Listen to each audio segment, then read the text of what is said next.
पे करना है। ओके ठीक है, आप ये कह रहे हैं कि 16,950 तक आ सकता है निफ्टी खिसक के, और अगर आप स्टॉप लॉस वगैरह भी यहाँ पे रखना चाहें तो एक रख सकते हैं। और ये प्लेट एक बार हम वापस भी लेके आते हैं आपकी स्क्रीन पर, यानी कि आपका भी ये मानना है कि 16,000 आने के चांसेस ज़्यादा है, 16,950 के आने के चांसेस ज़्यादा है। हमने ना एक पोल किया, पोल में करीब 8 पार्टिसिपेंट से हमने बातचीत की, उनका क्या मानना है एक बार वो पोल के जरिए आपके सामने चीज़ें लेके आते हैं, फिर बैंक निफ्टी का व्यू पॉइंट भी आपके सामने रखेंगे। ये अगले 15 दिनों के लिए है, टिपिकली एक्सपायरी का पोल तो हम रखते थे आपके सामने, लेकिन अगले 15 दिनों के लिए क्या पोजीशंस बन सकती हैं, इसमें आपको दो चीज़ें बड़ी क्लियर मिली। गिरावट आई तो 16,800 तक ही आएगी। इससे क्या पता लगा आपको? इससे ये पता लगा कि मार्केट की रेंज क्या है, रिकवरी की और टूटने की। और टूटेंगे तो 16,800 तक जाएंगे, रिकवर भी होंगे तो 17,400 तक ही जाएंगे। फिर हमने इनसे ये सवाल पूछा कि आखिरकार पहले क्या आएगा, 16,800 के आने के चांसेस ज्यादा हैं कि 17,400 आने के चांसेस ज्यादा हैं अगले 15 दिनों में? तो उन्होंने कहा 16,800 के आने के चांसेस ज्यादा हैं। अच्छा, इसमें जो रियल हिस्सा है ना, जो ज्यादा नटखट वाला रोल प्ले करेगा, वो कोई राय नहीं वाला है। 20% लोगों को भी सेंस ऑफ कंफ्यूजन है कि शॉर्ट कवरिंग आएगी, बाजार और टूटेगा, और ये भी पता लगेगा कि किसके आने के चांसेस ज्यादा हैं। इस समय जो आप पोल देख पा रहे हैं उसमें हमने पहला सीधा सपाट क्वेश्चन पूछा, निफ्टी में तेजी दिखती है?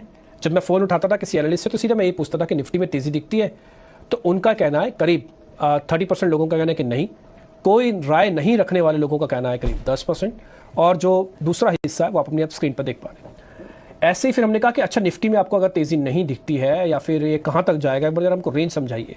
तो उन्होंने कहा अगर रिकवरी आई तो 17,400 तक ही आएगी, और लेकिन फिर भी अगर आप देखेंगे तो पलड़ा ज्यादा भारी है मंदी वालों की तरफ से। फिर हमसे एक और सवाल हमने उनसे सीधा सीधा पूछा कि क्या 40,500 पहले आएगा, यानी कि जहां पे हम खड़े हैं करीब 500 पॉइंट, यहां से 800 पॉइंट हम चलेंगे, या फिर 500-600 पॉइंट का और झटका हमको और लगने वाला है?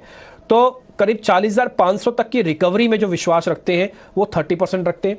बैंक निफ्टी का 38,800 आने के चांसेस हैं वो 50% है, और कोई राय नहीं रखने वाले लोग वो 20% है।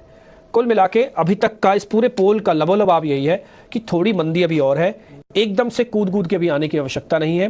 थोड़ा देख के संभल कर आप इसके अंदर ट्रेड करेंगे तो आपका काम बन जाएगा। एक्सपर्ट्स का ये व्यू पॉइंट है। अब आते हैं जरा बैंक निफ्टी के पोल पे। फिर हमने उनसे पूछा कि बैंक निफ्टी आपके लिए आप इस पोल को कैसे देखते हैं। हमने उनसे जब सवाल पूछा तो हमने उनसे दो राय पूछी बैंक निफ्टी के रिगार्डिंग कि चलने के कितने चांसेस हैं बैंक निफ्टी के यहाँ पे। तो 50% एनालिस्ट ने कहा कि नहीं चलेगा, 30% एनालिस्ट ने कहा कि चलेगा, और 20% कहने की कोई राय नहीं है। यहां पे संख्या और बढ़ गई बैंक निफ्टी को लेकर, वहां तो 10 थी, यहां तो फिर भी 20 हो गया। हाँ, तो यहां पे एक चीज बहुत क्लियर हो रही है कि अगर तेजी और कोई राय नहीं वाला हिस्सा देखा जाए तो आप आमने सामने खड़े होगे 50-50% के। तो थोड़ा सेंस ऑफ कंफ्यूजन तो है, बाजार बटा हुआ